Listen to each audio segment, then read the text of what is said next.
Licen, disculpe.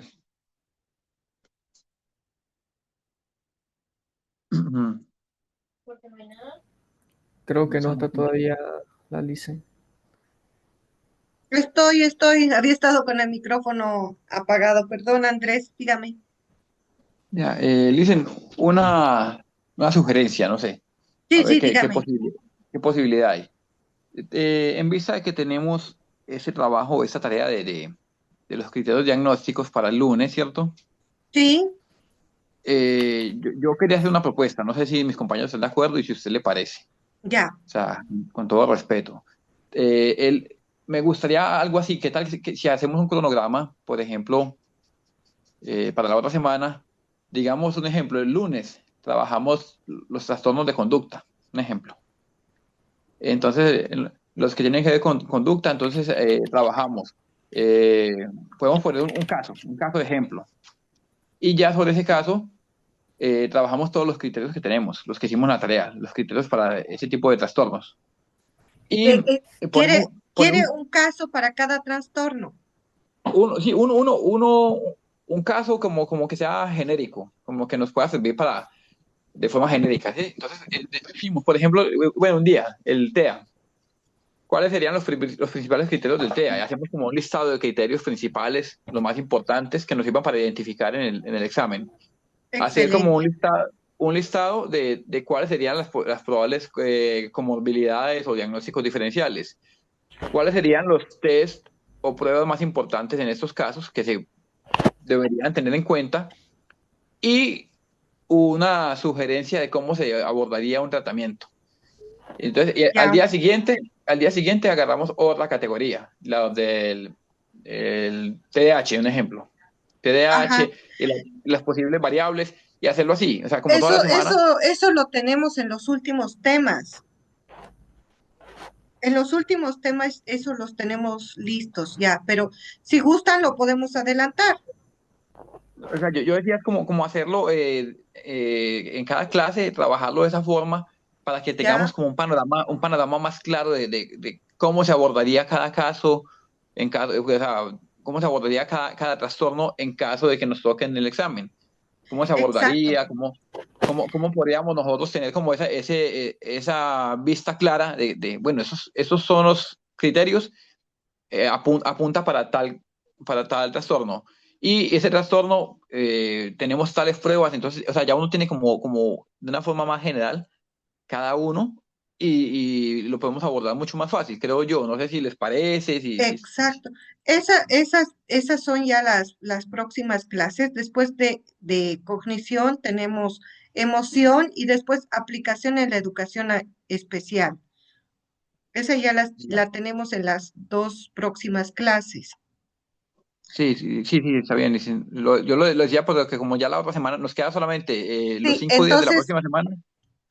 exacto. Entonces, lo terminamos y eso lo podemos adelantar. Ir por caso, como dice usted. Entonces, el lunes hablamos de un caso, de un trastorno y ver las características. ¿De acuerdo? Eh, Y Muchas así gracias, muchas buscar gracias. casos. Excelente. Muy Muy bien. amable. Teníamos una tarea ahora de la observación. Licen, la tarea era de la película, la No, observación, no, no. dijimos. Solo la observación. Teníamos que salir a una plaza, a un parque y observar a una persona durante 20 minutos. Ah, tal vez anoté mal, pero no era para hoy. Teníamos que observar el fin de semana y el lunes conversarlo. El lunes, ¿no era para hoy? Para hoy vamos a ver el tema de la película, el análisis de la Li- película. No sé si alguien más apuntó la Listen, fecha. Sí, Andrés. sí, yo también como Jenny, yo también lo de la película era para hablarla hoy en clase Y la, y lo de la el otro, observación para el lunes. ya, Observación y la tarea de los criterios también para el lunes.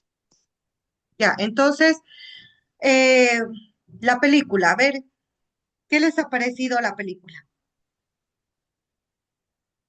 A mí me gustaría, no sé si puedo comenzar Sí, con, sí, con Jenny. lo que yo bien. No prendo mi cámara, perdón, es que se me va la señal. No, no, no hay problema. Bien. Yo pude destacar 6 puntos principales en la película. Ujú. Por ejemplo, lo que me llamó la atención fue el diagnóstico o mal diagnóstico que le dio el psicólogo. Al Pude principio ver de la de que, película. sí, exacto, cuando su Sí, mamá lo lleva a terapia. ajá, El psicólogo, por ejemplo, sí le hizo una entrevista y él dedujo qué era lo que le estaba pasando en ujú, base a la historia del niño y su entorno, ¿no? Sobre el exacto. divorcio de sus padres. Pero no hizo una evaluación, no hizo un diagnóstico diferencial y no prestó atención a los síntomas conductuales ni a los síntomas físicos que él tenía. Entonces ahí, Ujú, ahí se ve el diagnóstico empobrecido del psicólogo. Luego resalté los criterios del síndrome de Tourette, del DSM, ya, para estar con los síntomas que el niño Brad en este caso tenía. Y ujú, sí, uno de los criterios menciona que ocurre antes de los 18 años de edad, aparece y coincide ya que el protagonista tenía 6 años cuando apareció. Tiene presencia de múltiples tics motores y uno o más tics vocales en algún momento durante la enfermedad y coincide porque él tenía tics motores simples, parpadeos, movimientos de cabeza, encogimiento de hombros.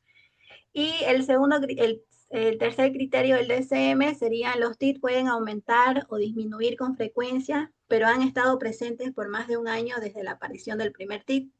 Y ujú, sí coincide ya que él ha tenido toda su vida, vivió con este TIC. sí, Haciendo un diagnóstico diferencial o viendo otro diagnóstico de comorbilidad,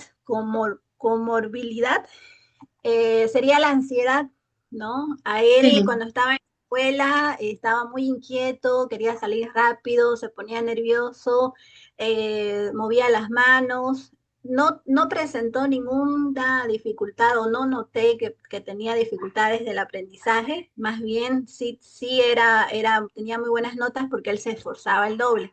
Pero sí pude notar algunos síntomas de la ansiedad, de acuerdo a los criterios del DSM-5. eh, Menciona que para los niños basta con uno de estos síntomas. Y en este caso él tenía una inquietud o sensación de estar atrapado con los nervios de punta, fatigabilidad, dificultad para concentrarse o quedarse con la mente en blanco, irritabilidad. eh, bueno, esos son los síntomas que coinciden con él y con el DSM. Otro punto importante que puede destacar fue la cadena de significantes, que es una teoría del psicoanálisis de Lacan, donde ujú, menciona las palabras que se dicen, ¿no? Ya sea en la calle, en la escuela, en la familia. Esas palabras se encadenan, una lleva a la otra y eso, eslabones, se arman algo mayor. Se arman frases, pensamientos, ideas sobre quiénes somos, qué se espera de nosotros, cómo debemos comportarnos y qué es lo correcto sentir y qué no.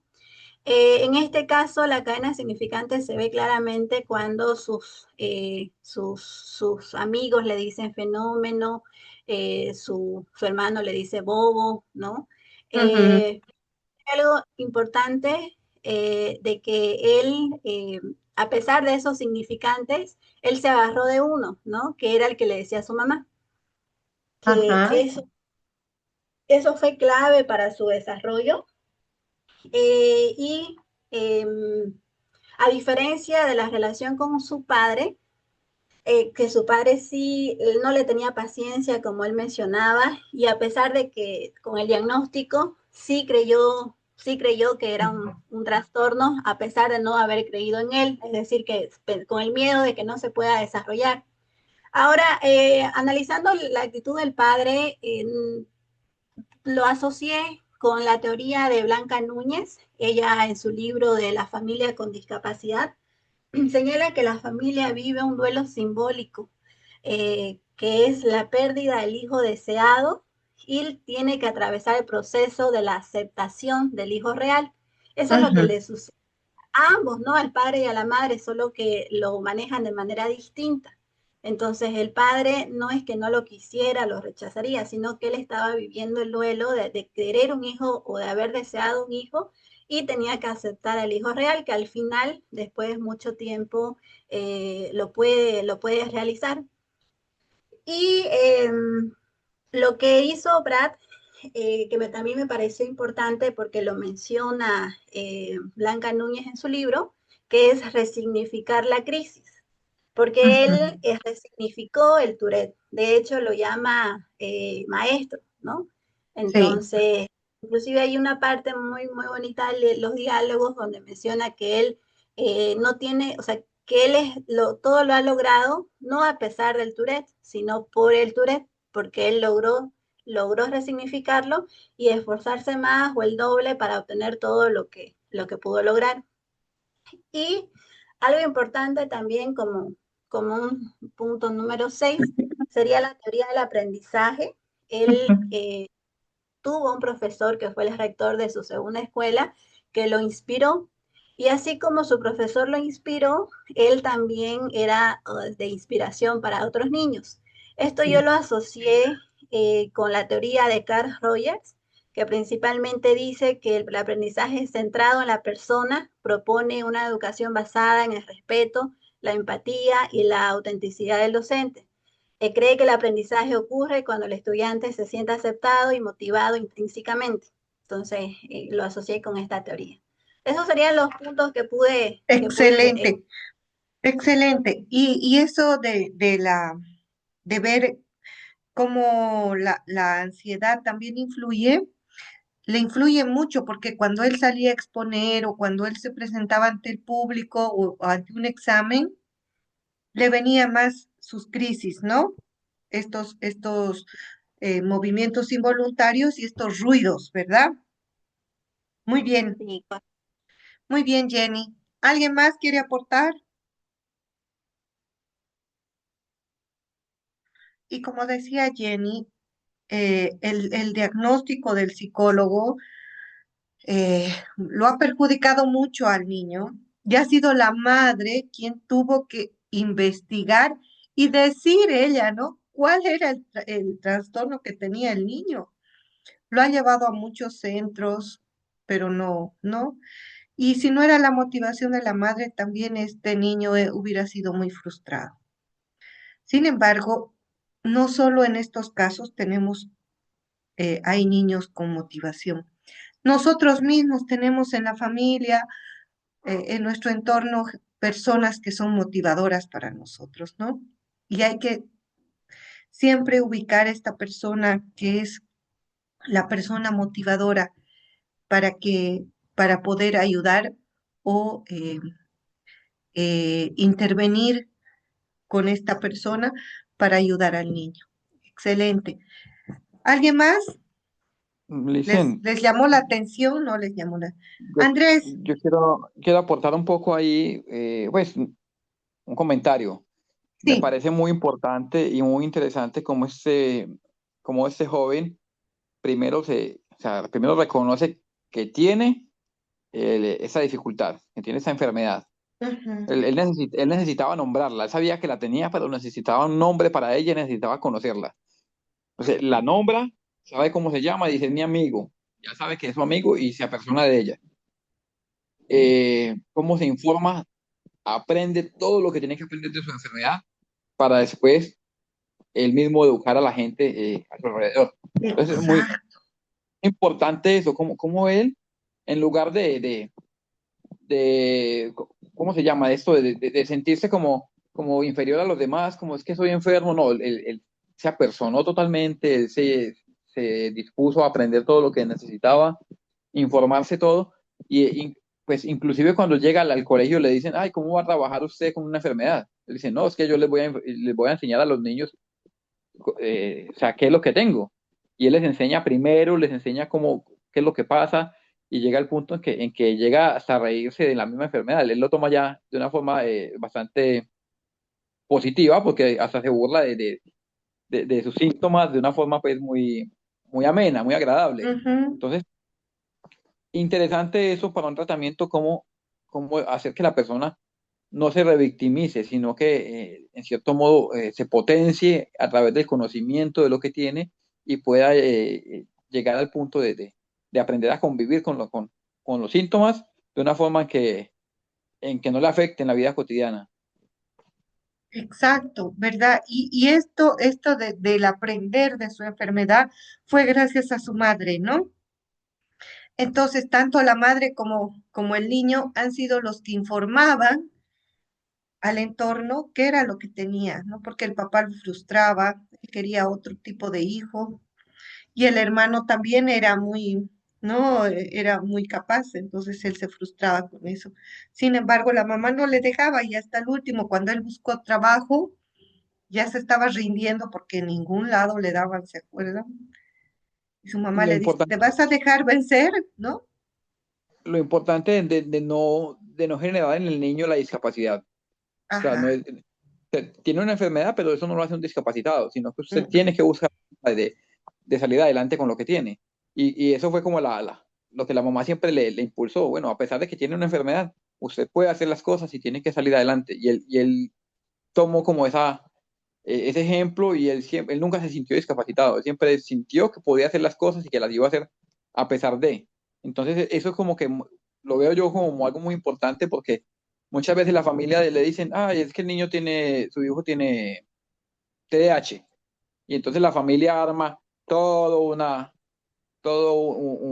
se llama? Arma como todo un escaparate, por decirlo así, arma todo un teatro para decir, no, el niño está enfermo y hay que llevar, justificación. sí, hay que llevarlo de una forma en que ese niño, como está enfermo, ay, pobrecito, está enfermo, entonces el niño se queda Ajá. ahí. Se queda ahí porque la familia le arma toda una estantería para que el niño no se mueva de ahí porque está enfermo. En cambio, en esta película, la mamá como que en lugar de eso lo impulsa a que, a pesar de lo que tiene, busque la forma de salir adelante. Entonces yo me quedo con esa parte, fue lo que más me gustó a mí de la película. Excelente. Muy bien, sí, eso es importante porque aparte de que la mamá lo impulsó, cuando ella buscó ayuda y fue a buscar a un centro de apoyo donde habían otros niños con esas características, ella vio, ¿no? Esa victimización, esa justificación, ¿no? Del niño que pobrecito, del niño esto, y a ella no le gustó y le dijo, este lugar no es para ti. Y se lo sacó, ¿no? Sí, ¿quién es la siguiente? Patricia, está con su micrófono apagado. Ya, ahora sí. Ya. Quería compartir lo que yo hice. Bueno, yo analicé la conducta en el colegio de Brad y dentro de sus conductas involuntarias, Brad presenta tics vocales y motores debido al síndrome de Tourette, ¿no? Bien. Estas conductas no son intencionales, pero muchas veces son malinterpretadas por la familia y por la sociedad, por su entorno. Y en la familia, lo mismo, ¿no? Conductas involuntarias, conductas que generan tensión en la familia, especialmente al inicio, porque no entendían su causa. Y cuando les dijeron su causa, especialmente al padre, sabía la causa, pero lo que no quería entender que eso estaba sucediendo en el hijo. Y en las conductas emocionales, pues se percibe tristeza, frustración y enojo cuando no lo comprenden a él. También Ujú. busca explicaciones y se esfuerza por ser aceptado. En las conductas del entorno familiar, la madre muestra conductas de afecto, de protección, lucha por obtener un diagnóstico, lo que comentaban los compañeros, y cree en su potencial. Si bien lo Ujú. lleva ese grupo de personas con Tourette y le demuestra de que no es el único, porque él dice, ¿no? Ahora veo cómo me veo, o sea, ahora entiendo cómo me ven los demás. Pero si bien él se da cuenta de que hay personas como él también se da cuenta de que no será igual en el síndrome, pero no es igual en la capacidad. Él Ujú. siempre va para adelante. Y en cuanto al padre, al inicio sí le cuesta, pero luego tiene conductas de, de que empiece a entenderlo, pero el vínculo queda algo distante aún todavía, ¿no? Em, mm, bueno, eso es lo que yo he analizado, licenciada. Exacto. Y sí hay algo que más o menos como que traigo a la realidad de la educación en Bolivia. Bueno, sobre todo en Santa Cruz, recién los colegios están entendiendo de que hay personas diferentes y que necesitan ayuda y aceptar a sus maestras inclusivas, porque hace unos años atrás, y no muchos años, era casi imposible que acepten en cualquier colegio a un niño con dificultades y con su maestra inclusiva. La veían como maestra intrusa, como una persona que les está yendo a controlar. Y esto es debido a su ignorancia en cuanto al tema del apoyo escolar a niños con dificultades. Pese a que se ha hecho la ley, o no la han socializado bien, o es que los profesores no entienden, ¿no? Pero inclusive los directores no ejecutan en sus colegios. Exactamente, ¿no? Y bueno, uno que ya está la ley y otro que también deberían capacitar a los docentes para un trato a estos niños con dificultades, ¿no? Si bien algunas maestras, eh, como en el caso hasta de Brad, su profesor fue el que lo llamó, lo invitó para que él informe a todos, pero ha sido el único, ¿no? De igual manera, acá en nuestro entorno, hay maestras que sí tienen la voluntad por ayudar, pero no saben cómo. Entonces ahí, si uno hace una ley, también tiene que capacitar en eso, ¿no? Y lastimosamente nuestro, nuestra situación educativa es muy pobre en ese aspecto, ¿no? Entonces, por eso es que los psicopedagogos tienen que estar, o los psicólogos educativos, tienen que estar informando constantemente en el aula a los padres, a los niños sobre estos casos, porque a veces los niños aceptan a su compañero, lo ayudan, son muy lindos, ¿no? Los niños, pero escuchan en la casa y dicen, ay, ¿cómo ese niño va a estar en tu curso? Te puedes contagiar. Y entonces el niño va al colegio con otra conducta. Entonces, la Es información en el grande. entorno es bien importante. Y se ve el prejuicio también, imagínense, en la sociedad norteamericana, imagínense. Él no ha ido a 2 colegios, ha ido a 25 colegios a pedir trabajo. Y Ujú. en los 25 le han dicho, no, y no se ha ido a entrevistar con los porteros o con los alumnos, se han ido a entrevistar con los profesionales en educación. Pero Exactamente. ha sido más bueno, no sé, su falta de inclusión que hacía que De lo rechacen. conocimiento, ¿no? Más que todo también.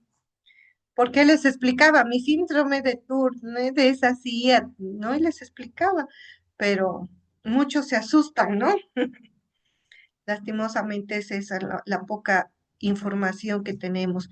Y bueno, es importante, ¿no? Ayudar en este aspecto. Si ustedes hacen alguna práctica o van o trabajan en parte educativa, informar en alguna reunión sobre estos casos, ¿no? Los casos que tienen a los padres, a los alumnos y primero a los maestros, ¿no? Porque a veces ellos, si bien están con la predisposición, pero no saben, y hay otros maestros que, perdón, que directamente dicen, yo no sé tratar, y lléveselo, porque me va a perjudicar y yo lo voy a perjudicar. Lléveselo porque yo no sé trabajar con estos niños, ¿no? Entonces, lastimosamente seguimos en eso, ¿no? Exacto. ¿Alguien más? Muchas gracias, Patricia. Creo que no han visto todos. Carolina, Yo, listen, María. ¿puedo ¿Sí? opinar? Hola, Sí, sí, sí, claro. sí, sí. ¿Quién está hablando? ¿Nicolás? Sí, listen. Sí, sí, Nicolás. Después no Bueno, sé quién era. en sí está pidiendo como una opinión de la película, ¿no? Sí, lo que tú has analizado en la Ah, película. ya. Ah, ya está bien.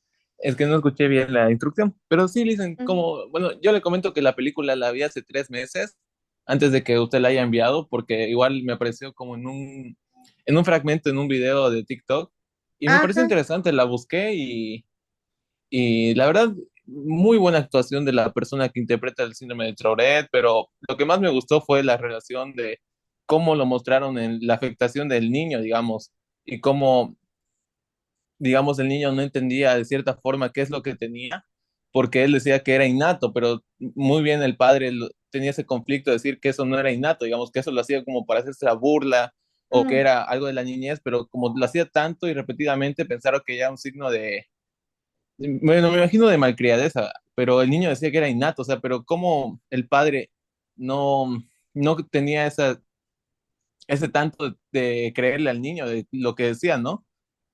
Y me pareció eso lo más interesante, dicen, de que en cierta forma me imagino que las personas que sufren algún tipo de afectación y demás, o sea, lo ven como normal porque lo entienden que es propio de su cuerpo, pero como son niños, de cierta forma no lo consideran como tan serio, a no ser que sea algo más vistoso o algo más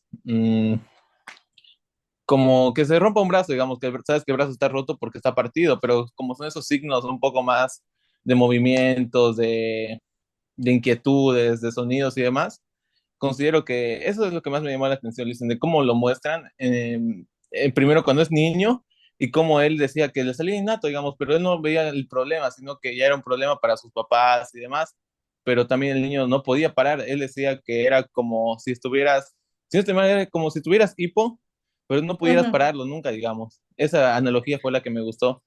Exacto, exacto. Y lo que él decía, no, no lo puedo controlar, no lo puedo controlar. Y él explicaba todo a su papá, le decía, no lo puedo controlar, pero su papá no le creía, ¿no? Y como todos los niños, si ustedes van a un colegio, ven un niño con hiperactividad, un niño con alguna otra dificultad, ¿qué le dicen? Este niño es un malcriado. Este niño, ¿no? Entonces, o esta mamá no sabe educar. Entonces, ese prejuicio tenemos.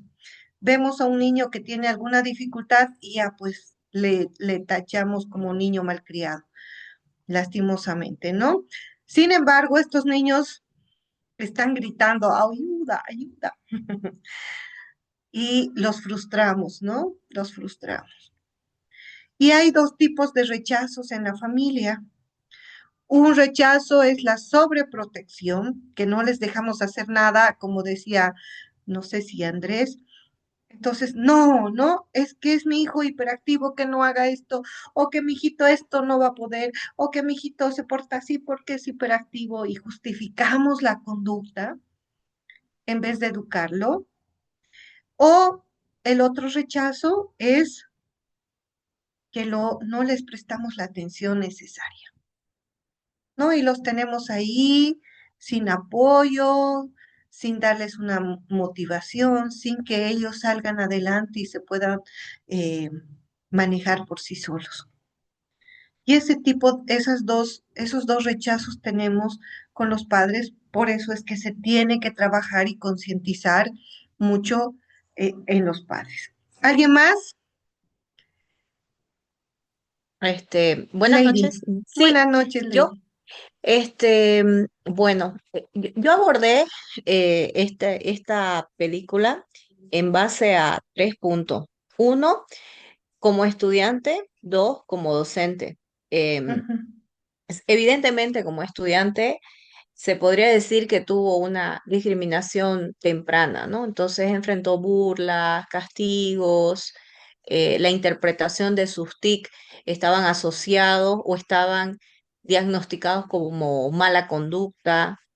Había el tema del rechazo de sus padres, pero sí el cambio crucial, y comparto con todos, ese mentor, ese director, que a mí me llamó mucho la atención, la forma como abordó la situación, la condición que tenía en este caso Brad, porque si nos entramos en esa escena, él no explicó a los alumnos qué es el síndrome. Lo que hizo fue abordar en base a preguntas, primero indicando que durante todo el acto eso incomodaba a los demás alumnos, y todos decían, sí, sí, incomoda. Y sí identificó a la persona que estaba con que generaba ese ruido, entre comillas, para que pueda explicar. Entonces, la explicación no fue de él, sino fue a través de una tercera persona, en viva voz. Entonces, a mí me gustó esa forma de abordar esa situación para generar empatía. Y por otro lado, sí vi desde la perspectiva ya de docente, que como decía Jenny, esto le marcó y le dio un significante a su vida.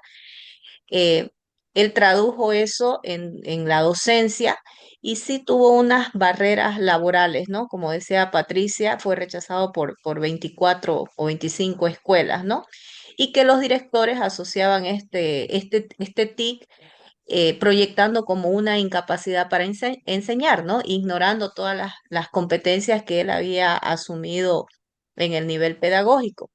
Ahora, algo que segundo que a mí un segundo punto que a mí me llamó la atención en la película fue el tema de su innovación en el aula. Eh, Veíamos muchas escenas donde tenía como un tipo pasta y que él también ayudó a un niño que tenía problemas con lectura, pero tenía otros niños también que ayudaba como un tipo de pasta que colocaban en los pupitres y hacían letras en esa espuma. Entonces creo Ujú. que también eso es un tema de estrategia o innovación pedagógica, o sea, la pedagogía activa, porque aquí puntualmente usó juegos, dinámicas colaborativas para justamente mantener la atención que necesitaba de sus estudiantes. Y esa manera también hacía que minimice el impacto de sus TIC en clase. Entonces, por una parte, contribuía para él mantener esa calma, pero al mismo tiempo generaba esta pedagogía. Ajá. Y después, bueno, a lo largo de toda de la película, sí se puede evidenciar mucho lo que es la transparencia con el síndrome de Tourette que él tenía, y explicándolo abiertamente con sus alumnos, explorándolos en tema de las analogías, como el tema de que su tic era el hipo cerebral, ¿no? Eso es lo que yo puedo este, contribuir. Excelente, excelente, muy buen análisis, porque realmente el abordar, ¿no? El no hacerlo, el hacer el trabajo con los otros niños o con el público y mostrarles esa parte fea del docente, ¿no? Al decir, ese ruido incomoda, es fastidioso, es esto, ¿no? Y luego llamarlo a él y explicar, y le dice también, ¿no? ¿Qué sientes tú? ¿Cómo quisieras que te traten? Y ese factor también de cómo abordarlo al niño frente a los demás no ha sido algo vergonzoso, ¿no? Porque, mira tu ruido, a ver, explícales por qué hacen. Sino le dijo, ¿cómo quieres que te traten? ¿Cómo quieres? Entonces, eso también ha hecho una relevancia a la autoestima del niño, ¿no? Esa manera asertiva de manejar el, el entorno y de manejar la información. Muy bien, ¿alguien Sí. más? Perdón, un temita más. Sí, sí, Yo, sí. cuando estaba terminando de ver la película, esta vez es un caso real, ¿no? Es un Ujú. profesor que fue reconocido como uno de los mejores profesores en la implementación de sus estrategias dinámicas en Georgia. Entonces, me llamó mucho la atención cómo, u- más que utilizar en su condición, em, pudo salir adelante. Y muchas veces nosotros, sin tener condiciones, buscamos tantos peros, eh, nos creamos nosotros nuestra misma condición. Entonces, también nos llama a la reflexión esta película, ¿no? De que nosotros sin tener condiciones y tenemos toda la libertad para generar aprendizaje y otras personas que tienen una condición diferente sobresalen sin necesidad de mayores elementos, ¿no? Exacto, y con cosas muy naturales, con Sencillo. cosas que están, Exacto. sí, sí, exactamente. ¿Alguien más, por favor? Creo que han visto todos, ¿no? Es que Sí, Lizzy. Alejandra, es importante, a mí me gusta también que analicen el video porque es otra cosa ver, ¿no? Ver cómo se siente la persona, cuáles son los síntomas, cómo los demás. Entonces, para mí es muy importante que analicen y vean desde otra perspectiva estos casos, ¿no? Alejandra, por favor, Listen, buenas noches. buenas noches. Bueno, en lo que respecta a la película, yo pude más o menos ver, digamos, cómo la educación puede ser un tanto o un pilar de apoyo fundamental, ¿no? Para los niños, pero también cómo puede ser una barrera inmensa, ¿no? Para quienes viven con un trastorno, ¿no? O como en este caso de la película El síndrome de Tourette o cualquier otro trastorno neurológico, ¿no? Entonces, Ujú. vemos cómo él sentía la dureza de la incomprensión, ¿no? De sus padres, de sus profesores, ¿no? De sus compañeros, que, bueno, lo hacían parecer raro, ¿no? Entonces, lo que llevaba a burlas, como decía la compañera, el rechazo, y también sus maestros al principio, ¿no? No entendían lo que le pasaba, lo castigaban por sus ruidos en las clases, entonces lo mandaban a la dirección. Entonces, todo esto él afectaba lo que era su concentración, su aprendizaje, ¿no? Disminuía también su confianza. Entonces, por ello nos muestra el terrible daño que causa la falta de información y la empatía dentro de lo que es la educación, digamos, en el aula, ¿no? Entonces, eso, ¿no? Sí, y usted igual hablaba sobre el director, ¿no? El director que lo ayudó, que en lugar de castigarlo fue como que lo impulsó a que él pueda decir, ¿no? Lo que le pasaba. Y aquí vemos, por ejemplo, cómo al explicar lo que le pasaba, cómo la incomprensión se va disipando, ¿no? La vergüenza se va convirtiendo como en que en una aceptación y nos muestra en esta parte cómo la psicología educativa, digamos, en el tema de la normalización y la educación